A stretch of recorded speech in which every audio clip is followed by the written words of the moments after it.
Hey guys what's up. तो कैसे हैं आप सब लोग। तो गाइस हाजिर हूँ मैं एक बार फिर से फ्लूइड मैकेनिक्स के अंदर एक और नए वीडियो लेक्चर को लेकर। तो गाइस आज की इस वीडियो में हम बात करने वाले हैं फ्लूइड एज अ कंटिन्यूम की। किसकी बात करने वाले हैं आज की इस वीडियो में? हम बात करने वाले हैं फ्लूइड एज अ कंटिन्यूम। कहने का मतलब ये है कि हम जब फ्लूइड को एज अ कंटिन्यूम लेके चलते हैं, ठीक है, तो मतलब कहने का ये है कि इस टॉपिक के अंदर हम ये पढ़ने वाले हैं कि फ्लूइड को हम कंटिन्यूम कब लेते हैं, और जब हम कंटिन्यूम ले लेते हैं तो कंटिन्यूम लेने के बाद क्या क्या हमें देखने के लिए मिलता है। ठीक है, आज के इस टॉपिक में हम ये डिस्कस करने वाले हैं। हम क्या डिस्कस करने वाले हैं?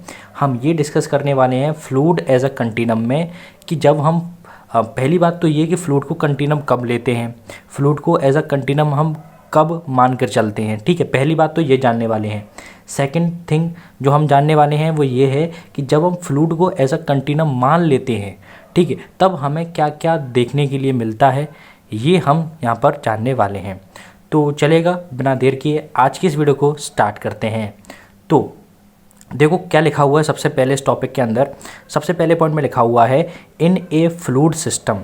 कोई भी फ्लूइड सिस्टम, कोई भी फ्लूइड है, जब हम उस फ्लूइड सिस्टम की बात करते हैं, द इंटरमोलिकुलर स्पेसिंग, जो इंटरमोलिकुलर स्पेसिंग है, कहने का मतलब कोई भी फ्लूइड है, अब वो पार्टिकल से मिलकर बना होगा और पार्टिकल के बीच में क्या होगा, स्पेसिंग होगी, इंटरमोलिकुलर स्पेसिंग होगी, मतलब उनके बीच में कुछ स्पेस होगा बिटवीन द फ्लूइड पार्टिकल। किसके बीच में? फ्लूइड पार्टिकल्स के बीच में।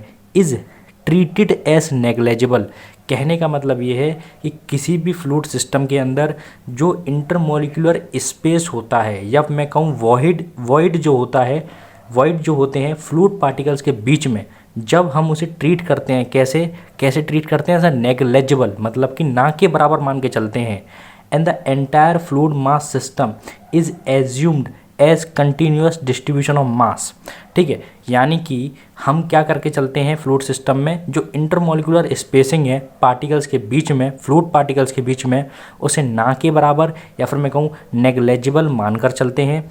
जिससे क्या है, हम ये मान लेते हैं, एज्यूम कर लेते हैं कि जो हमारा फ्लूइड मास सिस्टम है, वो कंटिन्यूअस, मतलब कि कंटिन्यूअस डिस्ट्रीब्यूशन है किसका? मास का। उसके अंदर ना तो कोई वॉइड है ना ही कोई एम्प्टी स्पेस है। ठीक है, वो कंटिन्यूअस डिस्ट्रीब्यूशन है किसका? मास का, which is known as continuum. इसी को हम क्या कहते हैं? कंटिन्यूम कहते हैं। आई होप कंटिन्यूम क्या होता है क्लियर हुआ होगा। कंटिन्यूम के अंदर हमारे पास जो फ्लूइड सिस्टम होता है, उसके अंदर जितने भी वॉइड या फिर मैं कहूँ एम्प्टी स्पेसेस होते हैं, उन्हें हम नेग्लेजिबल मानकर चलते हैं।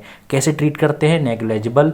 जिससे होता क्या है, हमारा जो फ्लूइड मास सिस्टम है, हम उसे मान लेते हैं कि वो क्या है, एक कंटिन्यूअस डिस्ट्रीब्यूशन बन जाता है मास का, जिसके बीच में कोई वॉइड या कोई स्पेस नहीं आता। इसी को हम क्या कह देते हैं? कंटिन्यूम कह देते हैं। सो पहला पॉइंट आई थिंक आपको क्लियर हुआ होगा। नाउ सेकंड पॉइंट पे आते हैं। ओके, तो ये हमने जाना कि फ्लूइड को जब हम कंटिन्यूम कब मानते हैं। ठीक है, okay. Now this assumption is valid. ये जो अजम्पशन है, जो हम ऊपर बात बोल रहे हैं कि हम फ्लूइड को कंटिन्यूम मानते हैं, तो ये कब मानते हैं, ये वैलिड कब होगा? This assumption is valid. ये अजम्पशन जो हमने ऊपर बोला है कंटिन्यूम का, ये वैलिड तब होगा, ओनली इफ़ द फ्लूइड, तभी होगा जब fluid system is very large as compare to the spacing between the particles. देखो भाई, सेकंड पॉइंट में कंडीशन दे दी है हमें कंटिन्यूम के लिए। कंडीशन ये दे दी है कि हमारा जो फ्लूइड सिस्टम है, ठीक है, उसके अंदर कंटिन्यूम कंसेप्ट तभी लगेगा या फिर मैं कहूँ तभी वैलिड होगा जब हमारा जो फ्लूइड सिस्टम है वो बहुत लार्ज है as compare to the spacing between the particles. जो पार्टिकल्स के बीच में स्पेसिंग है या फिर मैं कहूँ जो वॉइड है, उसके कंपैरिजन में हमारा फ्लूइड सिस्टम काफ़ी लार्ज है, काफ़ी बड़ा है। तो हम कह सकते हैं कि हमारा जो कंटिन्यूम कंसेप्ट है वो क्या है? वैलिड है। ओके, इस पॉइंट को मैं ऐसे भी लिख सकता हूँ, मैं कह सकता हूँ, फॉर एग्जांपल मैं यहाँ लिख देता हूँ कि यहीं लिख देते हैं, जैसे कि फ्लूइड सिस्टम, मैं शॉर्ट फॉर्म में लिखूँ, फ्लूइड सिस्टम जो है वो लार्ज है। ठीक है, ग्रेटर देन का साइन लगा दिया मैंने, एज कम्पेयर टू किससे? स्पेसिंग। ठीक है, और वॉइड, जो वॉइड होते हैं बिटवीन दी पार्टिकल्स। ठीक है, इस पॉइंट को मैंने समराइज करके इस छोटी सी बात में लिख दिया है। ठीक है, आई होप आपको नज़र आ रहा है। ठीक है, तो फ्लूइड सिस्टम क्या है? ग्रेटर देन है या फिर हमको लार्जर है किससे? स्पेसिंग, जो पार्टिकल्स के बीच में स्पेसिंग है या फिर वॉइड है बिटवीन द पार्टिकल्स, उनसे, तब ही हमारा जो कंसेप्ट है कंटिन्यूम का वो क्या है, वैलिड होगा, अदरवाइज वैलिड नहीं होगा।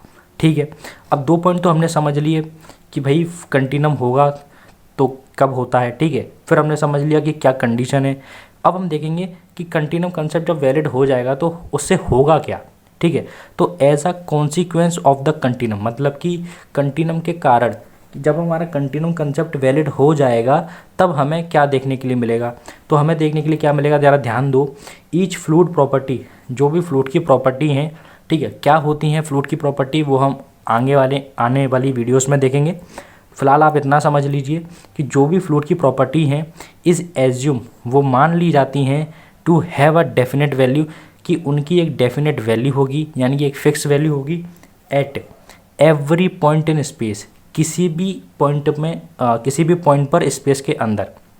कहने का मतलब ये है कि जब भी कंटिन्यूम कंसेप्ट हमारा वैलिड हो जाता है फ्लूइड सिस्टम के ऊपर, हाँ फ्लूइड सिस्टम पर, ठीक है, तो उससे होता क्या है कि जितनी भी प्रॉपर्टीज़ होती हैं फ्लूइड की, उन सब की एक डेफिनेट वैल्यू होती है एक डेफिनेट पॉइंट पर स्पेस के अंदर। ठीक है, okay. Thus the fluid properties such as density, तो जैसे कि फ्लूइड प्रॉपर्टीज डेंसिटी हुई, टेम्परेचर हुआ, ठीक है, वेलोसिटी एक्सेट्रा, ये सारी प्रॉपर्टीज़ हुई, are considered as continuous function of position and time. तो कंटिन्यूम की वजह से हमारी जो प्रॉपर्टीज़ होती हैं फ्लूइड की, for example density, temperature, velocity, हम इन्हें मान कर चलते हैं कि ये कंसीडर करके चलते हैं क्या, कि ये कंटिन्यूस फंक्शन है, मतलब कि कंटिन्यूस फंक्शन है किसका, पोजीशन का और टाइम का। ठीक है, ये लगातारली किस पे डिपेंड करती हैं, पोजीशन पे और टाइम पे। सो आई होप कि कंटिन्यूम क्या है, कंटिन्यूम कब वैलिड होता है, कंटिन्यूम वैलिड होने की वजह से क्या होता है, ये आपको क्लियर हुआ होगा।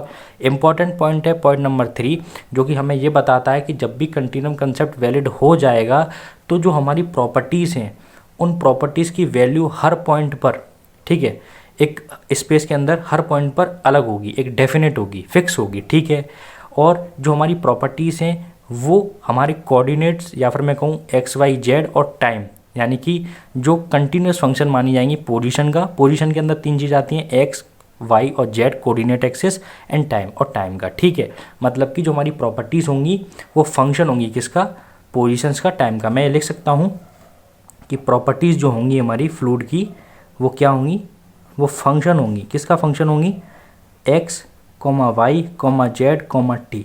ठीक है, ये तो 3 बताती हैं पोजीशन और ये बताता है टाइम। ठीक है, ये time, okay.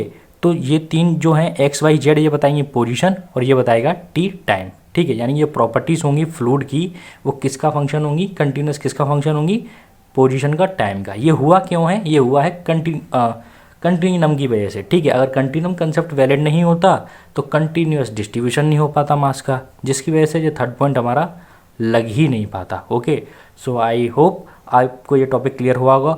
So guys, thank you for watching this video.